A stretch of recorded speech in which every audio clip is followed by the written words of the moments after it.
नमस्कार, बहुत बहुत स्वागत है जी आप सभी का। स्पोर्ट्स लाइव देख रहे हैं और जैसे कि हमने देखा कि भारत और श्रीलंका की सीरीज़ भी कंप्लीट हो चुकी है, जहां श्रीलंका ने सीरीज़ में बढ़त बनाते हुए कब्जा भी कर लिया है। लेकिन हम एक सवाल पर जो हम बातचीत करने आए हैं कि हिटमैन हिट हुए हैं और बाकी तमाम खिलाड़ी जो हैं वो पूरी तरीके से फ्लॉप हुए हैं। कैसे देखते हैं आप सर आप, क्योंकि ये सीरीज कई मायनों में बहुत इंपॉर्टेंट थी। Rohit Sharma as a captain पिछले वर्ल्ड कप से लगातार हम देख रहे हैं, T20 वर्ल्ड कप निकला उसमें भी रन्स थे और इस सीरीज में भी हमेशा जब जब अच्छी शुरुआत दिलाने की बात आई तो रोहित शर्मा ने रन्स बनाए, एज अ कैप्टन रिस्पॉन्सिबिलिटी उठाई। लेकिन बाकी तमाम बड़े नाम, चाहे शुभमन गिल हो गए, श्रेयस अय्यर हो गए, इवन विराट कोहली तक, उनके रन्स नहीं आए।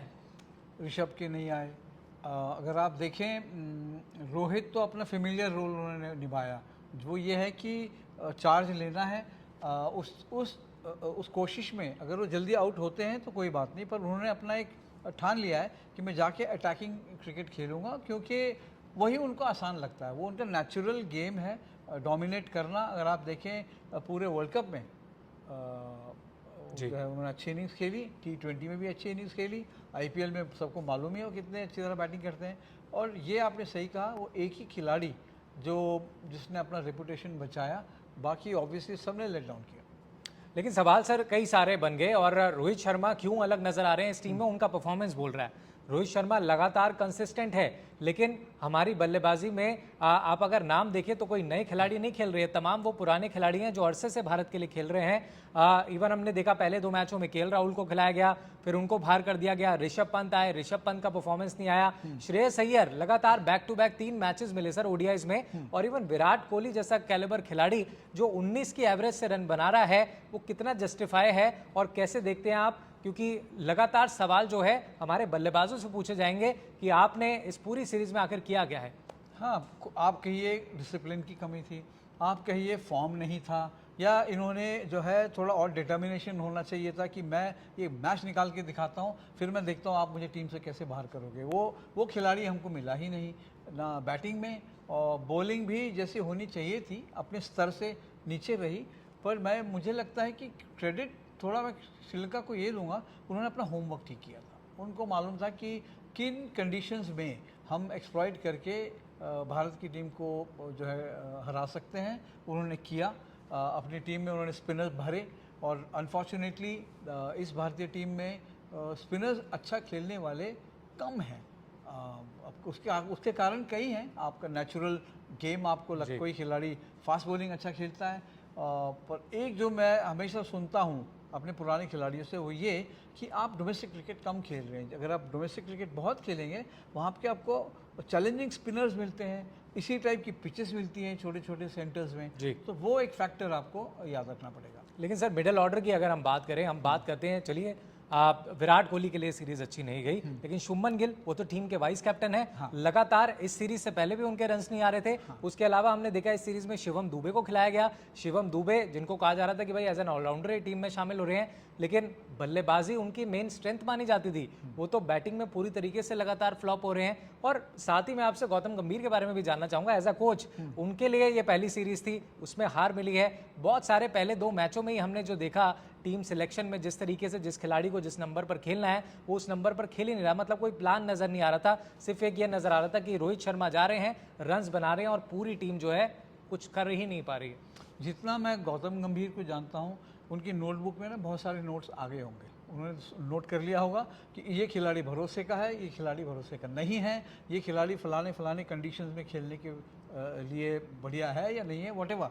आप सीरीज़ के बाद वो सब बैठेंगे, अजीत आगरकर भी होंगे और गौतम गंभीर भी होंगे, रोहित शर्मा भी होंगे, क्योंकि अभी तो रोहित तो हैं अवेलेबल, आपको ये तो है नहीं कि वो रिटायरमेंट की कगार पे हैं जी। और आपने की बात गिल की, गिल को तो कोई किसी से कंप्लेंट होनी नहीं चाहिए, उनको पूरा बैकिंग मिल रही है।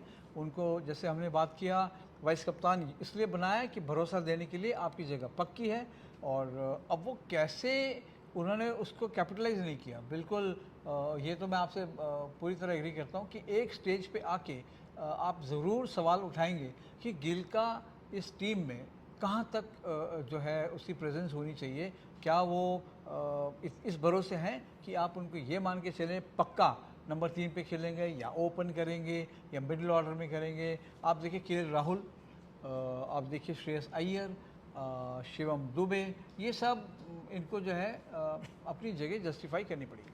बिल्कुल। और हम सीनियर खिलाड़ियों की अगर हम बात छोड़ भी दें, क्योंकि आने वाले समय में हम देखेंगे ये तमाम यंग खिलाड़ी जो खेल रहे हैं यही टीम इंडिया को आगे लेके जाएंगे, चाहे फिर T20 वर्ल्ड कप हो या फिर 50 ओवर का वर्ल्ड कप हो। लेकिन ऐसे समय पर जहां पर आपके सबसे काबिलियत वाले खिलाड़ी श्रेयस अय्यर को भी आप ले आते हैं जो तीनों मैच में रन्स नहीं बना के देते, उसके बाद शुभमन गिल जब से वाइस कैप्टन बने हैं सर, उनकी बैटिंग में तो परफॉर्मेंस आना ही बंद हो गया है। और इस एक सीरीज में हमने देखा कि हार्दिक पांड्या नहीं खेले और टीम इंडिया का परफॉर्मेंस आप देख लीजिए, मतलब अकेले रोहित शर्मा, जो हमारा मुद्दा भी है इस बातचीत का कि रोहित शर्मा आखिर कब तक टीम इंडिया के लिए करते रहेंगे और कब कोई आएगा यंगस्टर कहेगा कि नहीं अब मैं रिस्पॉन्सिबिलिटी लेता हूं, मैं फिनिश करूंगा चीज़ों को। और सचिन ये भी है ना, इस सीरीज में आपको ऐसा तो कोई प्लेयर दिखा नहीं कि आप कहेंगे क्या प्लेयर मिल गया, ऐसे तो हुआ नहीं जी। आपको ये पता लग गया कि अरे यार ये क्या प्लेयर, ये तो परफॉर्म ही नहीं किया। सो ऐसे बहुत खिलाड़ी हैं और सेलेक्टर्स पे काफ़ी उन पे एक मैं कहूँगा ये रिस्पॉन्सिबिलिटी है कि आप एक 20 प्लेयर्स का पूल ऐसा बनाएं कि कोई भी खिलाड़ी किसी भी वक्त किसी की जगह खेल सकता है, किसी भी कंडीशन में खेल सकता है। ये नहीं कि आप मैं सिर्फ फास्ट बॉलिंग पर रन बनाऊंगा, स्पिनर्स को मैं नहीं खेल पाऊंगा, वो नहीं चलता। आज के इंटरनेशनल क्रिकेट में आपका स्क्रूटिनी इतना है, आपको इतने ध्यान से अपने मैं कहता हूँ इतनी बारीकी से आपको एनालाइज किया जाता है। तो यहाँ पे ये स्कोप नहीं होना चाहिए कि मैं अगले मैच में कर लूँगा, यहाँ पे एस्केप नहीं है। बिल्कुल। और इस सीरीज में हमने देखा कि तमाम स्पिनर्स के आगे टीम इंडिया के तमाम बल्लेबाज जो हैं चल ही नहीं पाए, जिसका खामियाजा ये उठाना पड़ा कि टीम इंडिया को सीरीज तक कबानी पड़ गई। और अब आने वाले समय में और भी सारे सीरीज असाइनमेंट्स होंगी, बांग्लादेश न्यूजीलैंड की टीम है, लेकिन सवाल तो अभी भी बना हुआ है कि रोहित शर्मा अकेले अपने दम पर जब कप्तानी होती है तो कप्तानी करते हैं, लेकिन बल्लेबाजी के तौर पर यही एक बल्लेबाज थे जो पूरी सीरीज में रन बनाते नजर आए। लेकिन बाकी तमाम बल्लेबाज, आप चाहे शुभमन गिल की बात कर लीजिए, चाहे श्रेयस अय्यर की बात कर लीजिए या KL राहुल या ऋषभ पंत को लाना हो, वो तमाम खिलाड़ी जो है पूरी तरीके से निराश करके गए हैं। इस पर आपकी क्या राय है कमेंट बॉक्स में हमें ज़रूर बताइएगा। और अगर ये वीडियो पसंद आई तो लाइक, शेयर और चैनल को सब्सक्राइब ज़रूर कीजिएगा।